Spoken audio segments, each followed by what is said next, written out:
Friends नमस्कार। आज की वीडियोज़ में हम देखेंगे जो हमारा सर्वोच्च न्यायालय है, सर्वोच्च न्यायालय के विषय में पढ़ेंगे और सर्वोच्च न्यायालय के कुछ महत्वपूर्ण जो अनुच्छेद हैं उनकी चर्चा करेंगे एक एक करके। ठीक, जो सर्वोच्च न्यायालय का उल्लेख हुआ है, एक बार पेन थोड़ा चेंज कर लेते हैं। सर्वोच्च न्यायालय का उल्लेख भाग 5 में अनुच्छेद 124 से 147 के बीच में हुआ है। अनुच्छेद 124 से 147 तक का उल्लेख सर्वोच्च न्यायालय का है।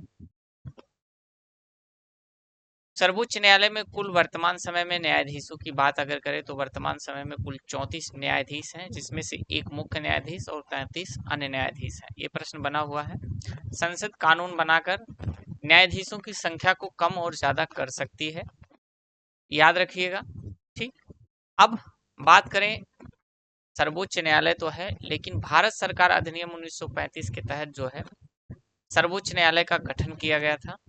कोर्ट ऑफ रिकॉर्ड के रूप में भी रखा जाता है। अब नियुक्ति की बात करेंगे। जो न्यायाधीश हैं उनकी नियुक्ति कौन करता है? तो राष्ट्रपति द्वारा जो है मुख्य न्यायाधीश की नियुक्ति होती है। अन्य न्यायाधीशों की नियुक्ति भी राष्ट्रपति द्वारा ही किया जाता है। वरिष्ठतम न्यायाधीश कोलेजियम पद्धति के कारण जो वरिष्ठतम न्यायाधीश होता है मुख्य न्यायालय का, जो सुप्रीम कोर्ट का मुख्य न्यायाधीश सबसे वरिष्ठतम होता है, उसे कोलेजियम प्रणाली के तहत मुख्य न्यायाधीश की नियुक्ति की जाती है। यानी जो अन्य न्यायाधीश होते हैं उन न्यायाधीशों में से जो सबसे ज्यादा उम्र के आधार पर वरिष्ठ होता और उम्र के आधार पर, कार्य के आधार पर जो है सबसे वरिष्ठतम जिनकी योग्यता होती है उन्हें नियुक्त किया जाता है। राष्ट्रीय न्यायिक नियुक्ति आयोग 99वां संविधान संशोधन अधिनियम एसपी गुप्तावाद से संबंधित है।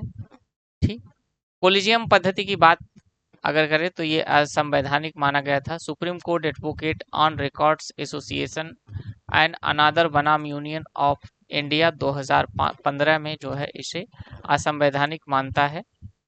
प्रमुख मुख्य न्यायाधीश सर्वोच्च न्यायालय के जो प्रथम मुख्य न्यायाधीश थे वो हरिलाल जे कानिया थे।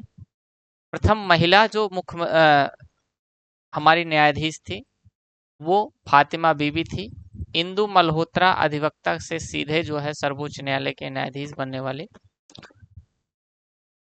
न्यायाधीश थे। इसके बाद अब बात करेंगे इसके महत्वपूर्ण अनुच्छेद।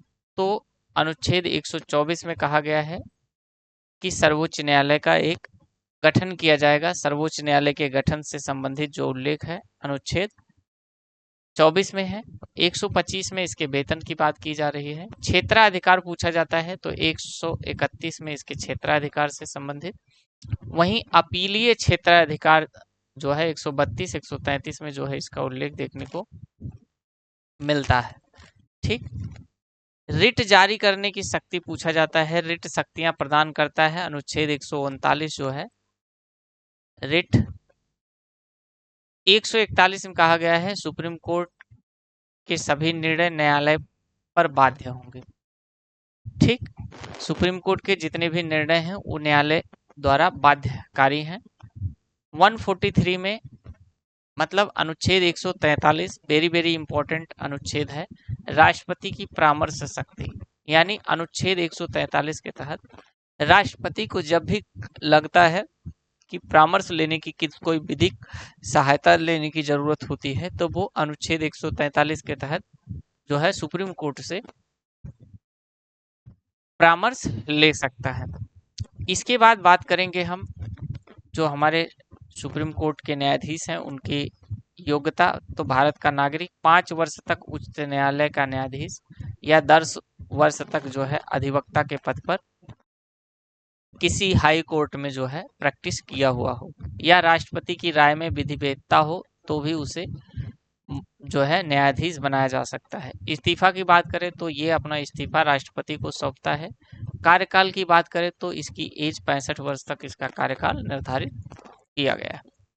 अपदस्थ मुख्य न्यायाधीश के अब्सेंट में कार्यवाहक के रूप में राष्ट्रपति द्वारा जिस भी न्यायाधीश की नियुक्ति होती है वो मुख्य न्यायाधीश का कार्य करता है, ध्यान रखिएगा। अपदस्थ कैसे किया जाता है? संसद की सिफारिश पर राष्ट्रपति द्वारा जो है इसे यदि सदन दोनों सदनों द्वारा पारित विशेष बहुमत से कर दिया जाए या कदाचार असमर्थता के आधार पर ही इसे जो है अपदस्थ किया जा सकता है। किसी भी मुख्य न्यायाधीश को या न्यायाधीश को जो है कदाचार के आधार पर, असमर्थता के आधार पर जो है इसे पदमुक्त किया जा सकता है। दोनों सदनों में विशेष बहुमत कैसे पारित होंगी? तो 2/3 सदस्य जो है उपस्थित होने चाहिए। इसके बाद बात करेंगे यहाँ पर लोकसभा में 100 और राज्यसभा में 50 सहमति आवश्यक 3 सदस्यों की समिति के द्वारा जो है इस पर विचार किया गया है। वेतन भत्तों का जो निर्धारण होता है, संसद द्वारा वेतन भत्तों का निर्धारण होता है, ठीक है। इसका भी वेतन जो होता है मुख्य न्यायाधीश का वो संचित निधि पर भारित होता है। इसके शक्तियां और क्षेत्राधिकार की बात करें तो महत्वपूर्ण जो क्षेत्राधिकार है उसमें अपीलीय क्षेत्राधिकार है जो अनुच्छेद 132 के तहत है। इसमें संविधान कानून की व्याख्या से जुड़े हुए मामले होते हैं। संविधान से या कानून की व्याख्या करने से जुड़े हुए जो मामले होते हैं उसका अधिकार सुप्रीम कोर्ट को है। परामर्शदात्री के रूप में जो ऐसे कि हमने बताया कि राष्ट्रपति को यह परामर्श दे सकता है, लेकिन राष्ट्रपति इसके परामर्श को मानने के लिए बाध्य नहीं है, ये बात जानते रहिएगा। यही प्रश्न पूछा जाता है आपसे कि राष्ट्रपति क्या सुप्रीम कोर्ट के सलाह को मानने के लिए बाध्य है या नहीं है? तो बाध्य नहीं है, इस बात का ध्यान रखिएगा। सलाह ले सकता है, ये इसकी बाध्यता है, लेकिन मानेगा नहीं मानेगा इसकी बाध्यता नहीं है। अंतरण अधिकार उच्च न्यायालय के मामले को अपने यहाँ सुप्रीम कोर्ट में मंगाने का, एक उच्च न्यायालय से दूसरे न्यायालय में स्थानांतरण करने का अधिकार भी सुप्रीम कोर्ट को है। मुख्य क्षेत्राधिकार की बात करें तो भारत सरकार वर्सेस राज्य सरकार, यानी भारत सरकार या राज्य सरकार के बीच जो विवाद होते हैं उस पर निर्णय करने का काम करता है सुप्रीम कोर्ट। 2 या 2 से अधिक राज्यों के बीच यदि विवाद हो जाए तो भी सुप्रीम कोर्ट उस पर सहमति व्यक्त करता है। इसके बाद न्यायिक पुनरावलोकन, सुप्रीम कोर्ट पर उच्च न्यायालयों के निर्णय का अवलोकन करता है। यदि कोई बेंच जो है सुप्रीम कोर्ट की कोई बेंच, मान लीजिए लोअर बेंच में किसी भी मामले को सुनवाई हुई और उसका निर्णय आया, निर्णय होने के बावजूद यदि लगता है कि निर्णय सही नहीं है तो उस पर पुनर्न्यायिक विलोकन यानी पुनर्विचार करने के लिए जो है सुप्रीम कोर्ट बाध्य है। अब नेक्स्ट जो हमारा आएगा नेक्स्ट चैप्टर है वो है उच्च न्यायालय और अधीनस्थ न्यायालय। इसकी चर्चा हम नेक्स्ट वीडियोज में करेंगे, ठीक है। Thank you.